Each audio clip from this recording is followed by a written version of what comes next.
We're exceedingly gratified to host the two of you again on Straight Talk Africa. Thank you. Thank you, Shaka. You're most welcome. Let me take you, Okere, a little bit back. You talked about how Africa, yes, it may be diverse, but it can actually come together when the need arises. Of course, that when you look at those 54 different countries across the continent, that they have leaders where almost each of them, obviously there are a few exceptions, pretty much does his thing, using the family as the key or the ethnic community and all that kind of stuff. To what extent is that reflected in the African diaspora that lives in America, for example? Thank you. Frankly, that's the best question I'm taking now because that's what I represent from state of Maryland to nationally. Thank God for the Democratic Party. I keep saying it because the platform they gave us, and also it is good for the government itself to recognize that and help us to work together. Because this is the key. If Africans in the diaspora can work together, it's a reflection to the people back home that Nigerians, Cameroonians, Kenyans, East, West, North are working together. Our people back home should be able to embrace themselves and see themselves as one. For instance, Nigeria, if Igbos, Yoruba, Hausa, Christian, and so on work together, is a message to those back home to work together because we are resemblance. And that is where it is needful to use us as means to communicate and to deliver services that is required back there. So it is important because we are holding ourselves. The longer we keep working individually, the more we hold ourselves. We're making noises, we're not letting the lawmakers hear us clearly because you are talking, I'm talking. But when we come together, bring our needs together, work together, they should be able to pay attention to us. Then we say Africans are speaking. But because you are speaking in behalf of social diaspora, there are millions or thousands of African organizations in the country. But what are the need for all those? What has it done for us? There are many NGOs, African NGO-owned NGOs in the country. What has it done for us? We need to start coming together. We have the number, but our number has not been translated to opportunity for us because we are working individually. Our number is not even identified or well known because we choose to work. Everybody wants to, have his ego. Egos are good, but when we, harness it. I was invited to speak at the Nigerian Diaspora Organization a few weeks ago, and they gave me a topic which is harnessing our natural resources. The morning that I went there, I told them on the stage, I'm not speaking about harnessing the resources, because we already know our resources, but harnessing our potentials, our talents. You see, a lot of people talk about how they are Pan-Africanist. But when it comes to their lifestyle and the kinds of things they do, frankly, they end up perhaps becoming Igbo. Thank you. To what extent would you say, frankly, that Africans living outside of the continent have graduated to the level of, in fact, becoming Africans, therefore moving a little bit out of their community, out of their ethnic cocoons? Because I can tell you for sure that, for example, I am a Michiga from Kabale, southwestern Uganda. Yeah. But because of living here and the kind of experience I have had in terms of interacting with all sorts of people, I have in fact ended up becoming a true African. I consider my tribe, for example, if there is such a thing, my ethnic community, as African. But when you meet people that you grew up together, they have different experiences. Yes. You have no budget, they have budgets. Thank you. That is why we need to, this is an education, this is a conversation that we need to promote. That's why we have United People for African Congress, UPAC, to bring us together, and thank God for the leadership there. We have Uganda, we have Tanzania, we have Mali, all African countries, we are on the table. Recently, on February 22nd, we convened a meeting through the DNC, helping us to facilitate that at the White House, and it was a very impressive gathering of African diaspora leaders, 180 African leaders from different countries in the United States, states in the United States, and representing different African countries and organizations. That is what is needed for us to be able to get the attention of politicians and for us to reclaim our voice and for us to be able to clear forcefully and positively for our country. Talking about policy, we should be the one drafting policy. Everyone bring your idea, what you think that affect your community, and we'll be able to bring it. And when we deliver that to governments back home, they have no reason to resist it because we are here as an ambassador. That's what we are. When I used to work in Nigeria immigration, there's what we call expatriate. Sometimes I used to think expatriate is someone who has too much knowledge. Right. But that's not what it means. It's someone who is working in a foreign land. We are here as expatriates, but nobody treats you the way they treat expats in Africa, provide all amenities, transport, security, and everything. Worship them as a second God.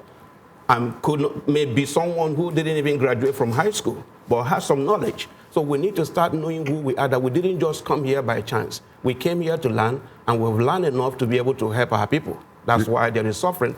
President Clinton said that Africa or Nigeria is suffering from brain drain. We have those brain here helping to build this country. And it's good for the country to help us, harness us, so that we'll be able to help them do what they want to do in Africa. You know, it is very interesting because I have experienced certain situations where I am in Nigeria, for example, and my fans, in fact, look at me as one of them. Mm-hmm. I am in Ghana, and it is the same thing. I'm in Kenya, I'm in Tanzania, and you name it, nobody even thinks about or worries about whether, in fact, I come from Kabale. So I think it is doable. And that's why I like your show. Thank you. This speaks very distinctively to Africans. Everyone talk about your show. So we need to start promoting who we are, celebrating who we are. If the reason because African, we hate to appreciate ourselves. Same thing with our leaders. When they come here, they're looking for a journalist. They will prefer to look for Larry King where he is. But they know you are doing, and you communicate directly than Larry King. You understand? So that is the problem we have. We tend to look for something foreign, and we need to start decolonizing our mentality. Let me come to you, Maria, my sister from New York. How are you? I'm fine, thank you. Terrific, terrific. You know, we've been talking about African leaders doing all sorts of things, frankly, with no endorsement from their people, the primary stakeholders of their countries. But they say, of course, power belongs to the people and comes from the people. Mm. Now, when these leaders, each of them, hold an election, whether it is flawed or free, fair, and credible, and what have you, there is a very important piece of document that they swear to defend, protect, and preserve. Why can't they be held accountable to that pledge by the international community in the same way as the international community now cannot accept the legitimacy of a military coup? Yeah, well, I mean, ultimately, I think it's for the people and for the parliament of that country to insist that the leadership hold to that constitution. I don't think it's likely or even proper for the international community's voice to be louder than the will of the people in the country that we're talking about. That being said, what we frequently see is very questionable legislative processes that bring forward these kinds of constitutional changes, whether it's corruption and bribery, whether it's intimidation, whether it's violence. That is, you know, all constitutions are living documents. They can be amended as they are in all countries around the world. But the process by which those changes occur and to what extent human rights abuses mark that process and mar that process is, I think, really critical. You know, we spend a great deal of time documenting violations of free expression. A lot of people that we at Human Rights Watch interview say, I cannot speak freely about this issue without being afraid of reprisals, without facing a problem from a local government official. It's very difficult for the will of the people, quote unquote, to be communicated in many contexts.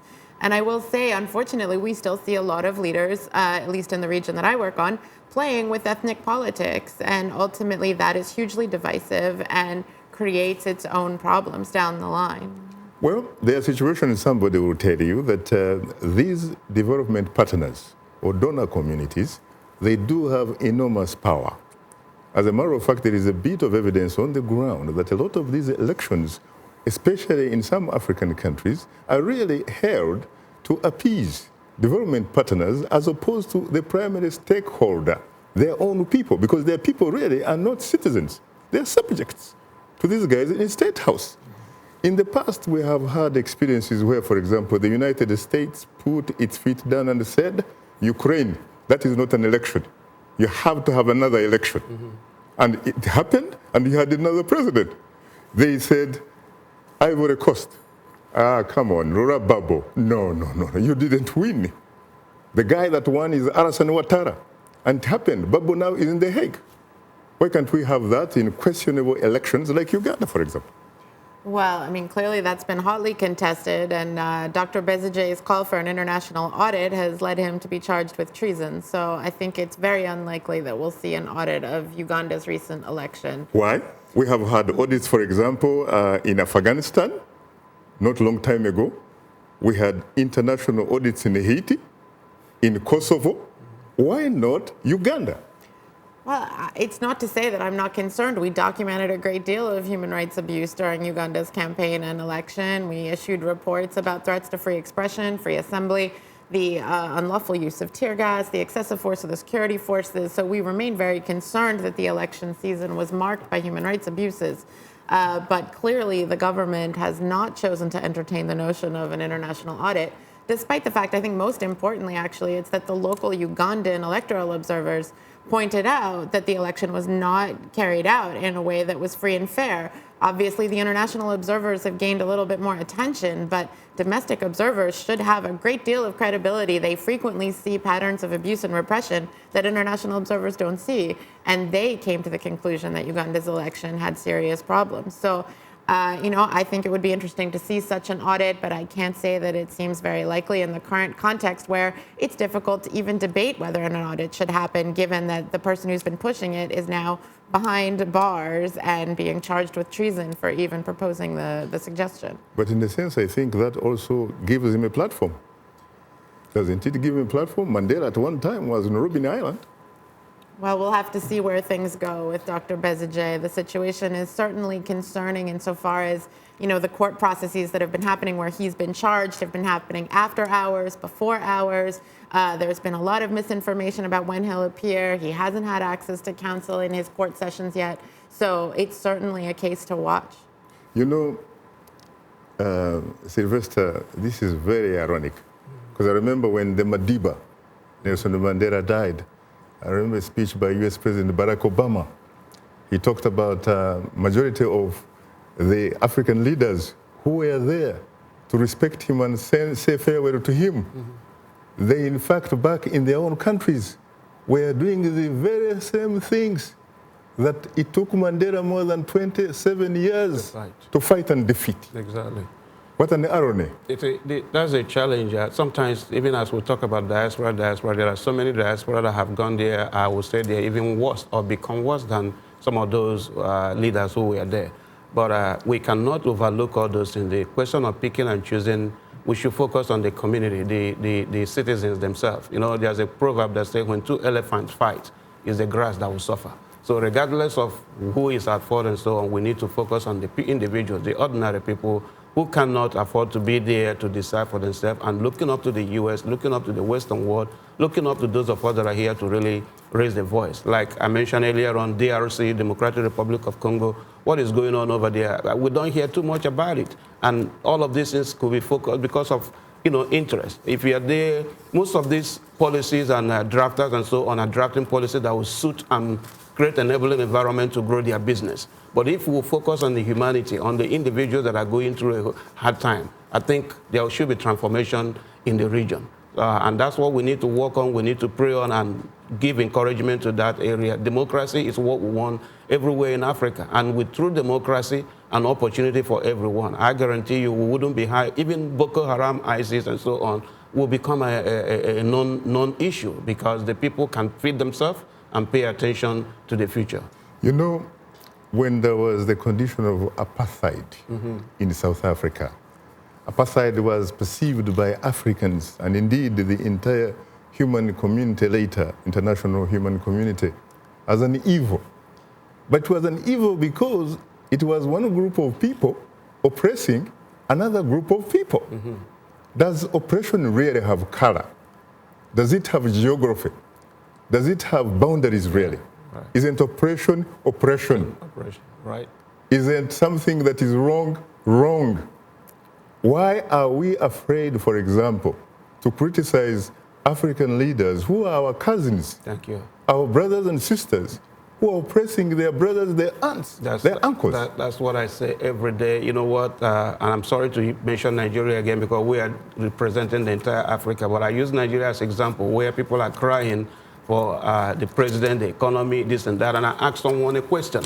We are complaining, but in the recent years, few years ago, when those crooks were looting the money out, bringing them here, we were celebrating them. We were even hosting parties. We know them.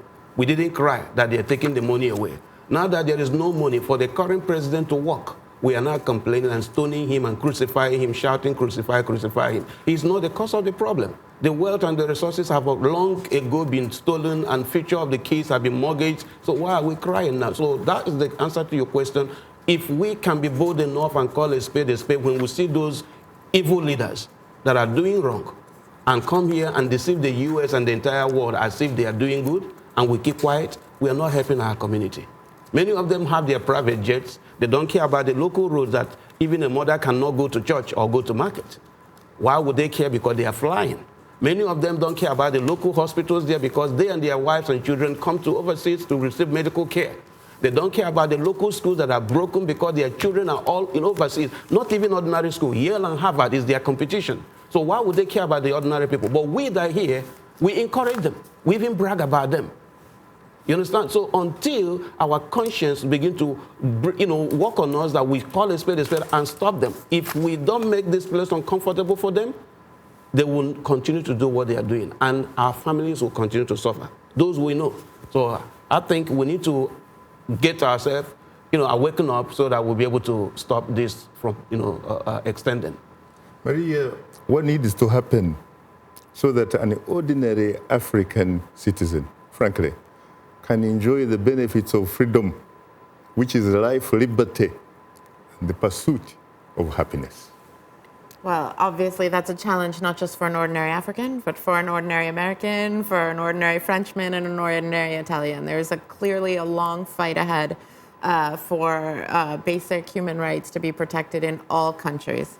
I think the best case scenario for, as far as the topic we've been discussing today, is that the U.S. has its interests, but I think the best case scenario is that it doesn't allow its own interests to end up permitting it to be complicit in abuses in Africa. There's no doubt the U.S. has interest in Africa, security interests, other interests, natural resource interests. It's going to be a player on the continent. And I think our position is that it must play a productive role when it comes to the protection of human rights. We've seen a lot of good rhetoric, good statements out of various officials of President Obama's administration, a lot of talk about the concern for human rights. What we need to see now is concrete action. That security assistance doesn't trump the domestic human rights situation in these countries. Why do we continue holding fake elections, which U.S. policymakers sometimes refer to periodic elections? Mm-hmm. Why? Why not, in fact, perhaps invest that money in service delivery? Yeah. Why do we have to deceive ourselves, really? Well, it's power. Everybody wants power. And the point is that they have not come to the realization that I am elected to serve, but they are elected to bully. Like our individual here who think that it's about power, about giving respect, humiliating and intimidating people. I don't see the difference between Donald Trump and African leaders. So, and we need to come to a point where we let them know, and we, the people, because you know what? We're still going to be the one crying about it. We need to stop electing wrong people. Well, you can only do that, of course, if you, in fact, indeed have an opportunity to elect somebody. Mm-hmm. Because some of these people elect themselves. Thank you. Money. By producing figures that are predetermined. Thank you. Well, on that note, thanks to our distinguished guests, Maria Burnett, Senior Researcher in the Africa Division at Human Rights Watch, and Sylvester Okere, the DNC's African Diaspora Liaison. Thanks to our affiliate stations, along with our viewers and listeners, we thank you for tuning in. For many of our Voice of America radio affiliates, Learning English is coming up next. And tomorrow morning's Daybreak Africa with James Bate. On behalf of the Voice of America, thanks for tuning into Straight Talk Africa. In the meantime, get better, not beater Africa. And please remember to keep the African hopes alive.